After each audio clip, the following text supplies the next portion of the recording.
جواب سے آپ کا اتفاق کرنا ضروری نہیں ہے، لیکن نبی اکرم صلی اللہ علیہ وسلم فرماتے ہیں من فطر صائم، جو شخص روزہ دار کو افطار کراتا ہے، اس میں کوئی تخصیص نہیں ہے کہ غریب کو یا امیر کو، اور غریبوں سے تو ہمارا تعلق ہے نہیں، یا ان کی طرف ہم دیکھنا نہیں چاہتے، یا ہم ان کو اپنے ساتھ بٹھا کے کھلانا نہیں چاہتے، تو ہم کیا کرتے ہیں، اپنے جیسے ملینر کو دعوت دیتے ہیں۔ ظفر بھائی مجھے دعوت دیتے ہیں اور میں بھی نیت رکھتا ہوں کہ انشاءاللہ 2-4 سال کے بعد کے تو تفطیر صائم، روزہ دار کو افطار کرانے کا جو ثواب بیان کیا ہے نبی اکرم صلی اللہ علیہ وسلم نے، تو وہ حدیث جب آگے چلتی ہے، حدیث میں یہ ہے کہ جو من فطر صائما کان لہ مثل اجرہ ولا ینقص من اجرہ شیئا، کہ اس روزے دار کو جتنا روزے کا ثواب مل رہا ہے اتنا ہی ثواب روزے دار کو افطار کرانے والے کو ثواب ملے گا، اور روزے دار کے ثواب میں کوئی کمی نہیں ہوگی۔ آپ نے حدیث اتنی ہی تک سنی، لیکن ہم اس کے بعد جو حدیث کا ٹکڑا ہے وہ آپ کو سناتے ہیں، اور اس کا تذکرہ ہمارے یہاں نہیں کیا جاتا ہے۔ قلنا یا رسول اللہ لیس کلنا یجد ما یفطر بہ الصائم، ہم نے کہا یا رسول اللہ جو افطار کرانے کی بات کر رہے ہیں ہمارے پاس اتنا ہوتا کیا ہے کہ ہم کسی کو افطار کرا سکیں؟ تو وہ خود انتہائی غریب تھے، انتہائی غریب تھے، اور ان کے پاس اتنا نہیں تھا کہ خود صحیح طریقے سے افطار کر سکیں۔ ان سے کہا جا رہا تھا کہ افطار کراؤ، وہ کہہ رہے تھے ہمارے پاس ہے کہاں۔ تو نبی اکرم صلی اللہ علیہ وسلم نے فرمایا ان اللہ یعطی ھذا الثواب من فطر صائما علی تمرۃ او علی مسقط لبن او شربۃ الماء، کہ جو کسی اللہ سبحانہ وتعالیٰ یہ ثواب اس کو بھی عطا فرمائے گا جو ایک کھجور پر یا ایک ذرا سے دودھ پر یا ایک گھونٹ پانی ہی پر افطار کرا دے گا۔ بات سمجھ میں آئی؟ ہمیں بلا کے ایک گھونٹ پانی پلا کر کے تو آپ رخصت نہیں کر دیں گے، کیا رہے گا؟ یہ بات سمجھ میں آتی ہے؟ یہ جو بالکل ہیو ناٹس ہیں ان کو یہ کہا جا رہا ہے کہ جو تم سے کمتر درجے کا ہے، تمہارے پاس اگر اتنی سی ساتھ ہے کہ تم ایک کھجور اس کو دے سکتے ہو تو کھجور ہی صحیح، ایک گھونٹ دودھ دے سکتے ہو تو دودھ ہی صحیح، کچھ نہیں تو ایک گھونٹ پانی ہی پلا سکتے ہو تو پانی ہی صحیح۔ ہم نے اس کے معنی یہ سمجھے ہیں کہ ہم افطار کی پارٹیاں کریں گے، اور اس میں بہترین قسم کی بریانی اور بہترین قسم کے سموسے اور دنیا بھر کی علامات، اور بیگم صاحبہ اس دن قرآن کو خدا کا نام لے کر کے چھوئیں گی بھی نہیں، اور پورا دن ان کھانوں کے بنانے میں لگائیں گی، اور چونکہ آپ نے میری دعوت کی اس لیے مجھ پر یہ فرض و واجب ہو جاتا ہے کہ میں بھی آپ کی دعوت کروں۔ میں نے رمضان سے پہلے اعلان کر دیا اپنے بارے میں کہ جو افطار کی پارٹیاں اپنے یہاں رکھنا چاہتے ہیں ورکنگ ڈے میں، ویکینڈ بک ہو چکا ہے، میں ان کے یہاں جاؤں گا اور درس یا جو بھی واعظ ہو سکے گا تھوڑی دیر جو بھی وقت ہوگا اس میں کروں گا۔ لیکن اگر کوئی شخص صرف افطار کو مجھے بنانا چاہتا ہے تو میں نے قسم کھا لی ہے کہ نہ میں کسی کی افطار کی دعوت کروں گا اور نہ کسی کے یہاں افطار کی دعوت کھاؤں گا، ایک دم سمپل۔ اور یہ جو چیز ہے، جو کلچر ہمارے یہاں بن گیا ہے، وہ کسی طور سے رسول اللہ صلی اللہ علیہ وسلم سے ثابت نہیں ہوتا، اور اس کو یہ کرے گی۔ اس وقت ہندوستان میں جو لوگ ہندوستان سے ہیں اور پاکستان دونوں میں یہ چیز ہو گئی ہے کہ آپ ایک رقم دے دیں، ہندوستان میں تقریباً $100 ہے، $100 سے کچھ کم ہوگی، یا برکت $100 دے دیں تو ایک آدمی کے تینوں وقت کے کھانے کی ذمہ داری ہماری جماعت اسلامی ہندوستان کی لیتی ہے کہ ہم ایسے شخص کو کھوج کر کے دیں گے جو واقعتاً اس کا مستحق ہوگا، اور اس کو سارا سامان لے کر کے دیں گے. یہ نہیں کہ پیسے کماتے ہیں وہ جا کر کے بیڑی اور سگریٹ لے، نہیں، ہم اس کو سامان لے کر کے دیں گے، اور پورا گھرانہ اگر ہوگا تو اس کے حساب سے ہم اس کو دیں گے. اور یہ پورے ہندوستان میں اسی طریقے سے میں جانتا ہوں، میں خود دیتا رہا ہوں، کراچی کے اندر جو ہے وہ اور پاکستان کے دوسرے علاقوں میں بھی اس کا انتظام ہے کہ یہ جو کچی آبادیوں میں لوگ رہتے ہیں جن کے پیٹ نہیں بھر پاتے آپ ان کو دیں، اور یقیناً آپ کو اس کا ثواب ہوگا. یہ تو من فطر صائمن کی بات ہوئی. یہاں جو اس حدیث کا سب سے دلچسپ پہلو ہے کہ آپ نے سن لیا کہ افطار کرانے میں تو صحابہ نے اپنی عذر معذرت یہ پیش کی کہ ہمارے پاس ہوتا کیا نہیں کہ ہم کھلائیں. آگے نبی اکرم صلی اللہ علیہ وسلم فرمائیں من اشبع صائمن، جو کسی روزے دار کو پیٹ بھر کے کھلائے گا، تو کھجور اور مسقط لبن اور پانی کا گھونٹ کے بعد اب جو تذکرہ ہو رہا ہے کہ روزے دار کو پیٹ بھر کر کے کھلائے گا، تو جانتے ہیں اس کا اجر کیا دیا ہے.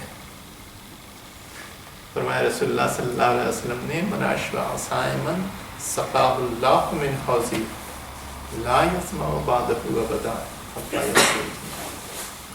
جو کوئی کسی روزے دار کو پیٹ بھر کے کھلائے گا، اللہ سبحانہ وتعالیٰ اس کو میرے حوض سے پلوائے گا کہ اس کو پیاس نہ لگے گی جب تک کہ اللہ میں اور آپ کو. اس میں کوشش کرنے کی ضرورت ہے. ہم لوگ جو ہیوز ہیں وہ اس بات کی کوشش کرنے کی ضرورت ہے کہ ہر آدمی جو کم سے کم پیسہ کماتا ہے، آئیڈیل یہ ہونا چاہیے کہ جتنے 5-7 آدمی آپ کے گھر میں ہیں تو اتنے 5-7 آدمیوں کے برابر آپ کھانا جو ہے وہ کوشش کریں کہ کہیں بھی ہندوستان میں، پاکستان میں، صومالیہ میں، دنیا میں بہت سی جگہوں پر اس کا انتظام ہے اور ان کو کرایا جائے. ہمارے یہاں ایک کلچر نہیں شروع ہوا ہے. سعودی عرب سے میں لوٹ کر کے آ رہا ہوں. پچھلا رمضان میں نے سعودی عرب میں گزارا ہے. سعودی عرب کو میں مس نہیں کرتا ہوں، لیکن رمضان تو ایک عجیب چیز ہے کہ اگر اللہ تعالیٰ توفیق دے تو رمضان وہیں جا کے منایا جائے. تو وہاں علماء بہت سی چیزوں پر توجہ نہیں دیتے، اور توجہ نہیں دیتے تو عوام کی توجہ نہیں ہوتی. تو ہم 1982 میں گئے تو یہ چیز نہ تھی، لیکن جو چھوڑ کے آئے ہیں تو یہ پچھلا رمضان جو گزرا ہے 2011 کا، تو جتنی مساجد ہیں، مثلا یہ مسجد ہے تو اس کے باہر ایک ٹینٹ لگ گیا ہوگا. اب 3-4 دن ہے ٹینٹ لگ گیا ہوگا. جتنے لوگ مسجد میں نماز نہیں پڑھ سکتے اس سے زیادہ کو افطار کھلانے کا انتظام. اور جتنے غریب غربا ہیں، یہ سب کے کام کرنے والے بنگلہ دیشیاں وہاں تک، ان کو بہترین کھانے کا ایک پیکٹ افطار. اس سے نہیں پوچھا جاتا کہ تو نماز پڑھتا ہے کہ نہیں، روزہ رکھتا ہے کہ نہیں، یہ کرتا ہے. آپ جائیں گے تو دیکھیں گے کہ مغرب کی اذان سے 1 گھنٹہ پہلے اور وہ لائن لگی ہوئی ہے اور لوگ اس کو دے رہے ہیں. حرم میں جائیے گا، اب کیا دیکھیے گا آپ حرم کو.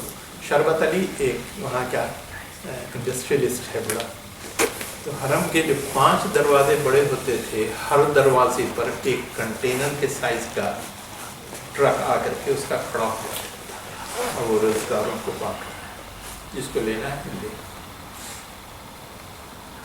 ہمارے یہاں یہ کلچر آیا نہیں ہے. ہمارے یہاں جو غلط کلچر آیا ہے وہ کیا آیا ہے؟ میری دعوت